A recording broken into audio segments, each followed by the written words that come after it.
JQFC Radio, la radio des écoles privées de Franche-Comté.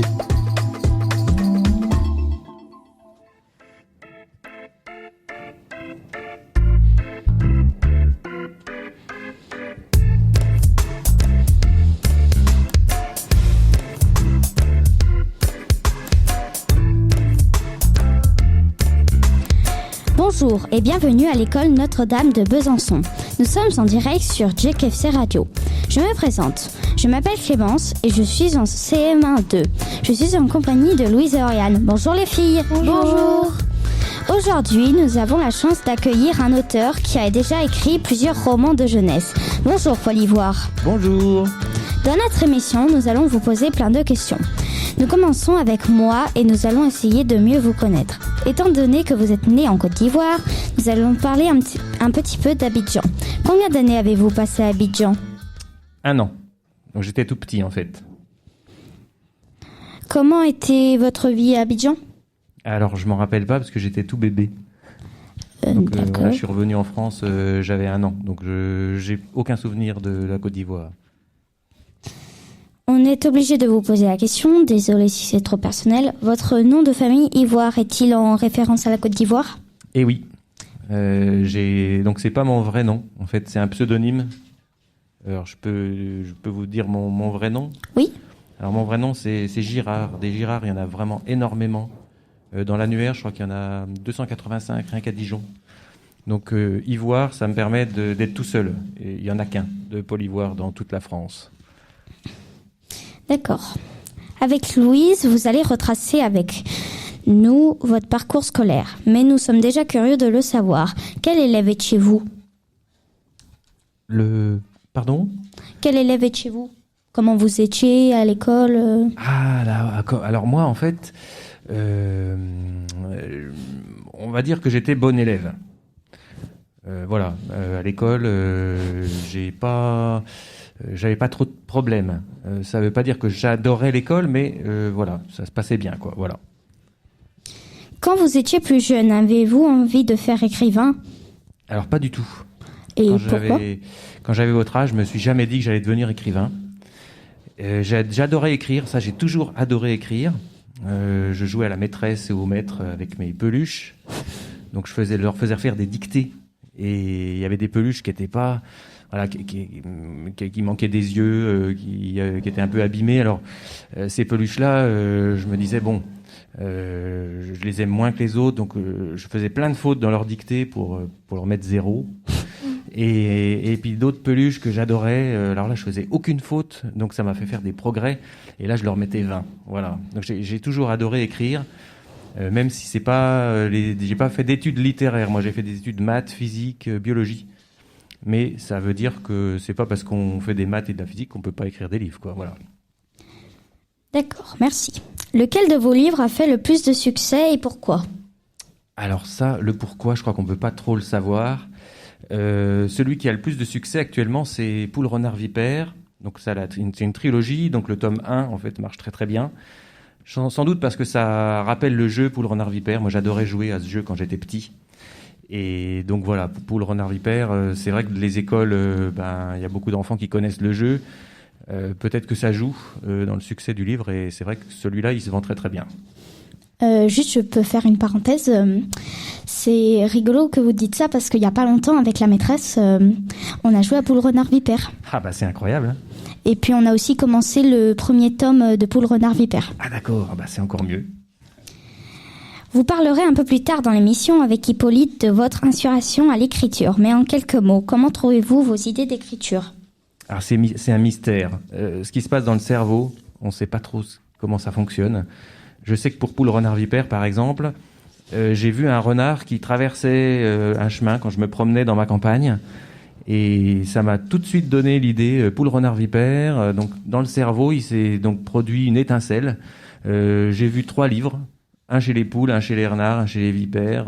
Donc voilà, une trilogie avec un territoire qui est un peu menacé, donc celui des vipères par la montée des eaux de l'océan. Tout ça, c'est venu d'un seul coup dans ma tête. Donc c'est très curieux, l'inspiration. C'est très incroyable, surtout. Bah oui.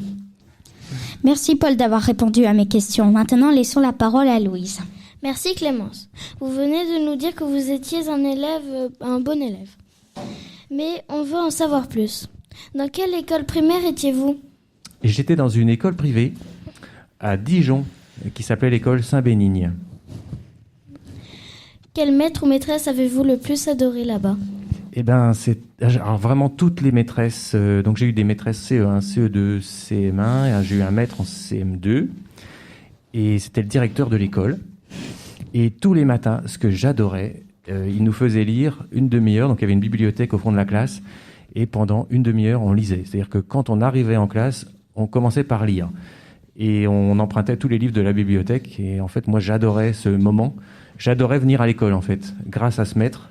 Et j'ai jamais autant lu qu'en CM2. Dans quelle matière avez-vous les meilleures notes ? Alors, je me débrouillais quand même bien en français, mais je crois que c'était en maths, en fait. D'accord. Moi, personnellement, j'aimerais faire cuisinière ou parfumeuse, je sais pas. Mais, et vous ? Vous vous rappelez du métier que vous voulez faire quand vous avez mon âge ? Eh ben oui, alors ça c'est étonnant, ça va peut-être vous étonner. En fait, je voulais être facteur. Facteur parce que il apporte les lettres, il faisait du vélo. Enfin voilà, c'est comme ça que je l'imaginais.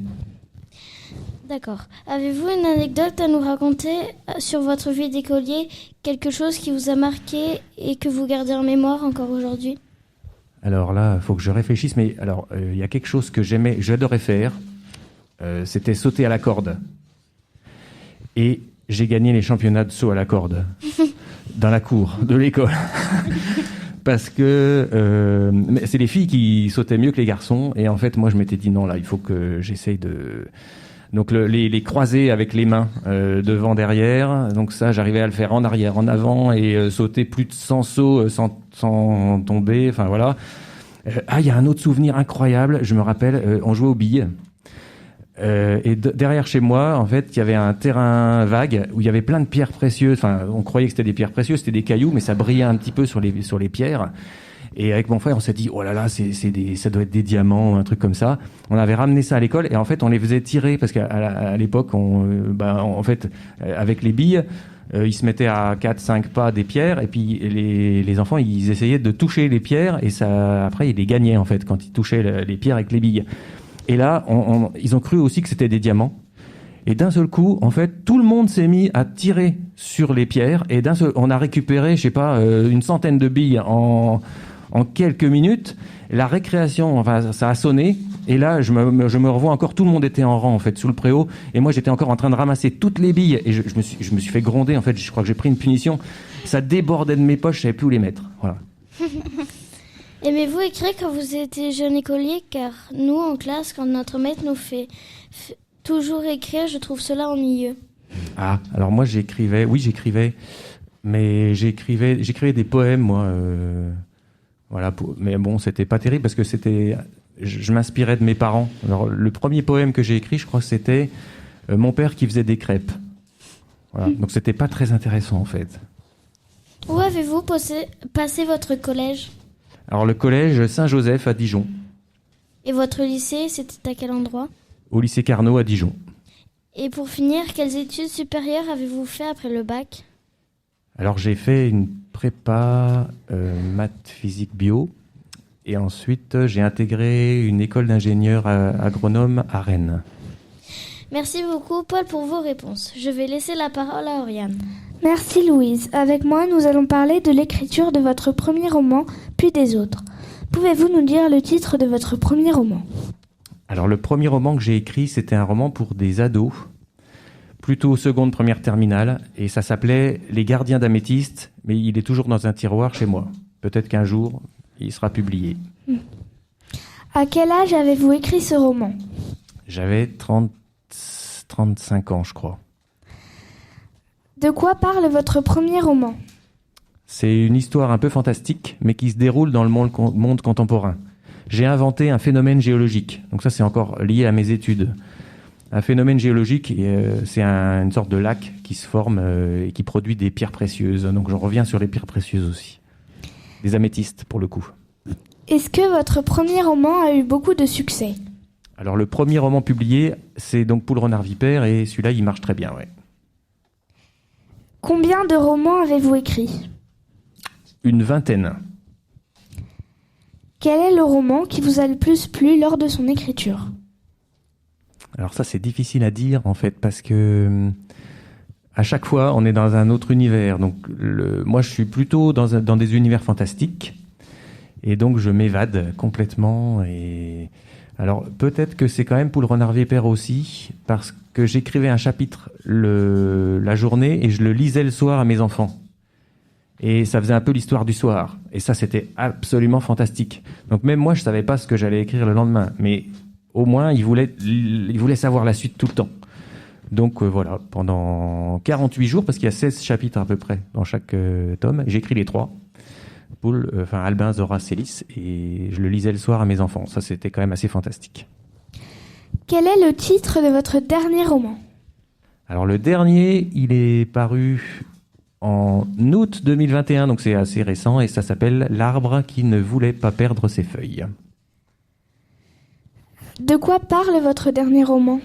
C'est une histoire que j'ai écrite avec des classes de CE1 réparties dans toute la France. Donc là, c'était une sacrée expérience aussi. Et c'est donc une petite fille qui s'appelle Capucine qui est en train de lire un livre sur les animaux de la forêt. Et tout d'un coup, il y a une forêt qui pousse sur une page. Et alors, elle se dit, c'est pas possible. Elle essaie de l'appuyer pour dire non, ça va rentrer dans la page. Et en fait, elle tombe dans la page. Donc elle tombe à l'intérieur du livre et elle rencontre tous les animaux de la forêt. Est-ce qu'il y a un problème à résoudre? Voilà. Il y a un arbre qui veut pas perdre ses feuilles. Est-ce que votre dernier roman a été dur à écrire et pourquoi? Alors en fait, celui-là, le principe d'écriture avec les classes, c'est que moi j'écrivais un chapitre et je le renvoyais. Ils avaient 15 jours pour me faire des remarques et ensuite j'écrivais le deuxième chapitre, je le renvoyais, etc. On a fait ça sur 6 chapitres. Donc c'était très très normé. Et eux, ils ont trouvé la fin, par exemple. Donc en fait, on a vraiment écrit ensemble. Merci Paul pour vos précisions. Nous vous connaissons un peu mieux maintenant. Pour préparer l'émission, nous vous avons demandé quel était votre morceau de musique préféré. Vous nous avez répondu Sultan of Swing de Dire Straits. Pourquoi ce choix? Alors moi, j'ai grandi avec Dire Straits. Et c'est un morceau que j'ai joué à une fête de la musique. Alors, j'avais une guitare électrique, là j'ai que ma guitare classique. Et donc on a joué toute la nuit, depuis 8h du soir jusqu'à 1h du matin. Et dans le programme, il y avait beaucoup de morceaux de Dire Straits, dont celui-là. Et c'est pour ça me rappelle aussi mon adolescence. Qu'est-ce que cette musique représente pour vous? Alors j'adore tout ce qui est musique. Moi, je suis musicien. Je suis presque plus musicien que auteur. Et j'adore tous les styles de musique, en fait. Je peux écouter tous les styles. Mais c'est vrai que la pop anglaise m'a vraiment beaucoup plu. Et puis les musiques de films, les comédies musicales. Enfin voilà. Globalement, j'adore la musique, quoi. C'est un morceau qui a été créé en 1977. C'est très très loin pour nous. Cela fera certainement plaisir à nos parents de réécouter ce morceau. Allez, faisons donc une petite pause musicale avec Dire Straits.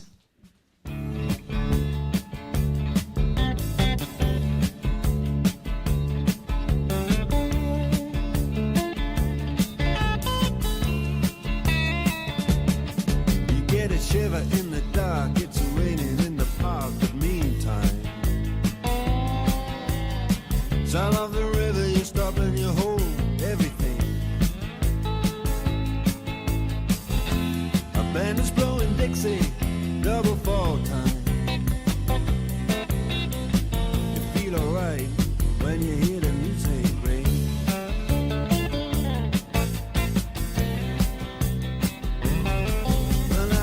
Inside, but you don't see too many faces. Coming in out of the rain, they hear the jazz go down. Competition in other places, but the horns, they blowing that sound. Way on down south. Way on down south, London town.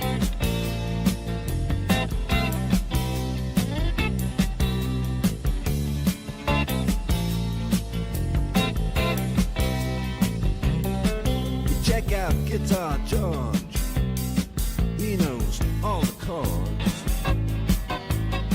But it's strictly rhythm, he doesn't want to make it cry or sing. If then an old guitar is all he can afford, when he gets up under the lights to play his thing.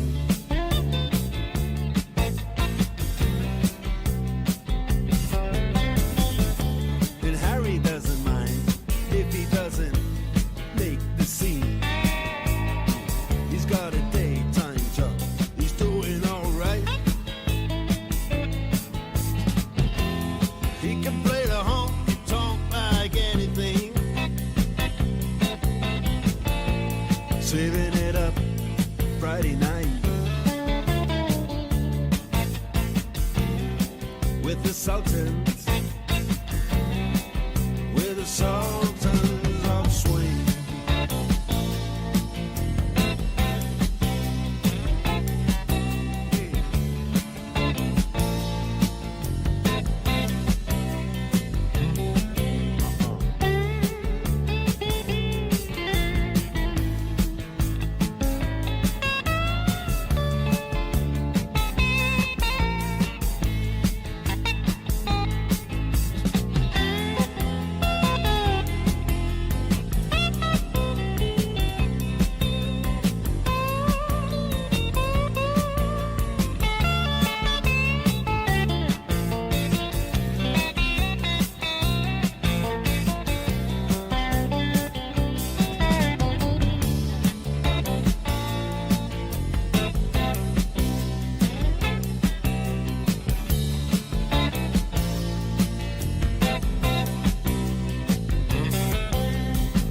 And then the man steps right up to the microphone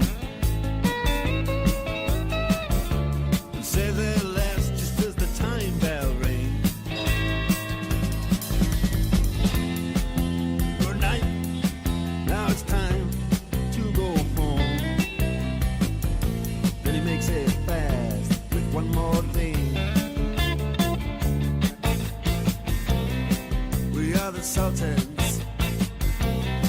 We are the Sultans of Swing.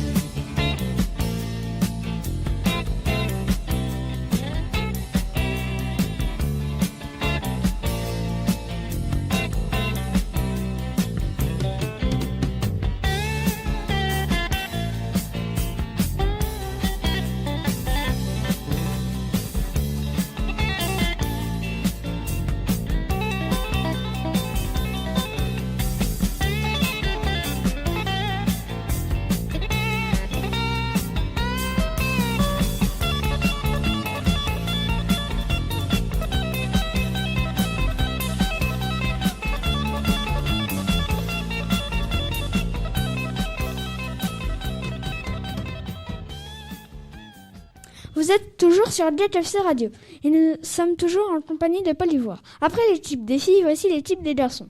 Je suis Corentin et je suis accompagné d'Hippolyte. Et bien entendu de notre invité Paul Ivoire. Bonjour à vous deux. Bonjour. Bonjour. Nous allons parler de votre trilogie Poule, Renard, Vipère. La plupart d'entre nous connaissent ce jeu. Mais pouvez-vous nous redire les règles du jeu ? Alors, il y a 3 équipes, donc chacun a sa proie et son prédateur.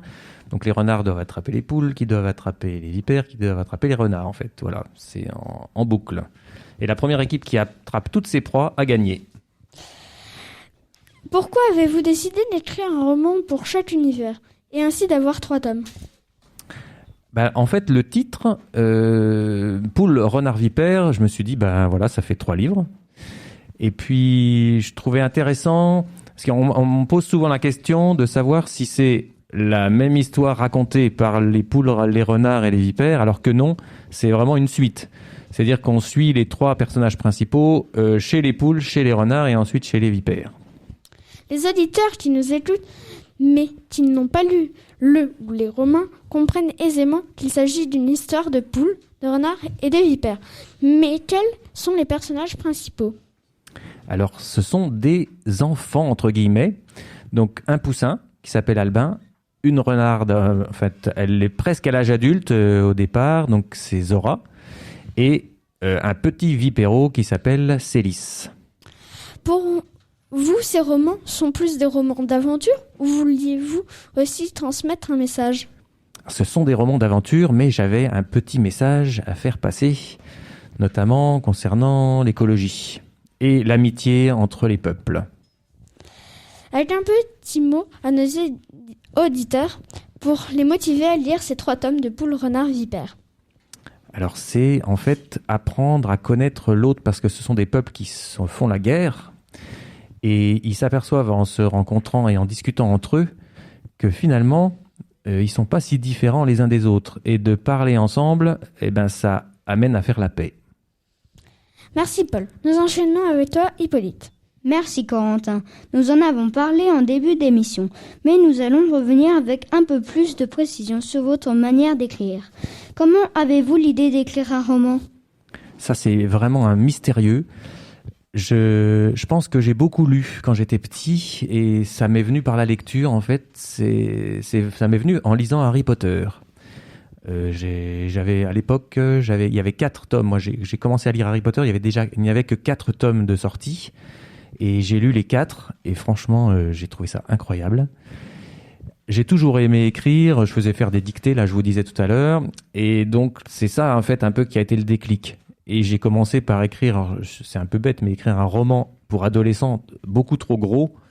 C'est peut-être pour ça qu'il est encore dans un tiroir, celui-là. Et voilà, c'est vrai que quand on commence à écrire, il vaut peut-être mieux écrire des petits romans plutôt que des énormes comme j'ai commencé à le faire. Comment vous vous organisez pour écrire un roman? Dans quel lieu? Alors, je peux écrire n'importe où. Ça peut paraître surprenant, mais dès que j'ai un cahier avec moi, je peux écrire dans une classe, je peux écrire dans un train, je peux écrire dans une voiture. J'arrive à écrire dans une voiture, moi. Bon, je sais qu'il y en a qui n'y arriveraient pas, ils sont obligés de regarder la route. Moi, non, je peux écrire dans une voiture. Donc, en fait, j'ai pas vraiment d'endroit précis pour écrire. Je peux écrire n'importe où. Combien de temps faut-il pour écrire un roman? Alors, tout dépend de la taille.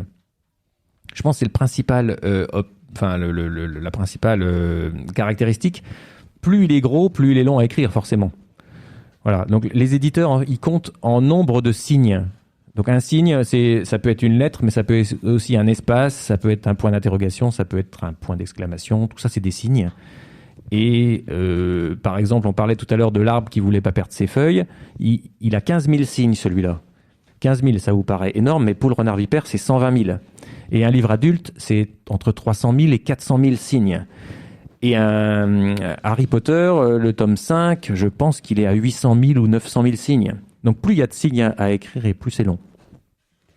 Est-ce que d'autres personnes vous aident pour l'écriture de vos romans? Alors, je suis tout seul. Je pensais que je n'arriverais pas à écrire un roman à plusieurs avec d'autres personnes. Avec les classes de CE1 pour l'arbre qui voulait pas perdre ses feuilles, ça s'est très très bien passé. Et là, j'essaye d'écrire un livre en ce moment avec ma fille. Vous avez écrit un roman avec une classe. Pouvez-vous nous dire comment vous organisez cela? Alors ça se faisait par Internet uniquement. Donc on communiquait par mail. Et après, je suis allé les rencontrer dans leur classe, une fois qu'on a eu fini, pour leur présenter l'illustratrice, parce qu'en fait, on a écrit le livre et on ne savait pas qui allait l'illustrer après. Ça, c'était un moment magique, parce qu'en fait, tout le monde avait fait une représentation de l'histoire dans sa tête. Tout le monde avait imaginé comment allait être la petite fille, comment allaient être les animaux. Et des fois, ça ne correspond pas forcément à ce qu'on a imaginé. Mais là, tous les enfants m'ont dit « Ah, c'est super, oui, alors les trolls, on ne les voyait pas comme ça, mais sinon... Donc ça a été le moment un peu magique de l'histoire, mais sinon on a surtout communiqué à distance. Une fois que vous avez fini d'écrire le livre, qui le valide? Alors en fait, je le fais lire d'abord à ma famille. Les premiers lecteurs chez moi, c'est ma femme et mes 2 filles. Et après, elles me donnent un avis. En général, elles ont à peu près le même avis que les éditeurs, donc ça tombe bien, parce que ensuite il faut l'envoyer à des éditeurs, sinon il ne sera jamais publié. Merci Paul pour vos explications. Voilà, l'émission se termine. Nous avons eu la joie d'avoir Paul Ivoire sur notre radio. Nous savons que vous êtes venu avec votre guitare. Vous allez pouvoir nous faire un petit concert hors antenne pour nous jouer Dire Straits. Chers auditeurs, on vous laisse. Nous, on va au concert privé de Paul. Merci de nous avoir écoutés. Nous y étions à l'école Notre-Dame sur DHFC Radio et à bientôt.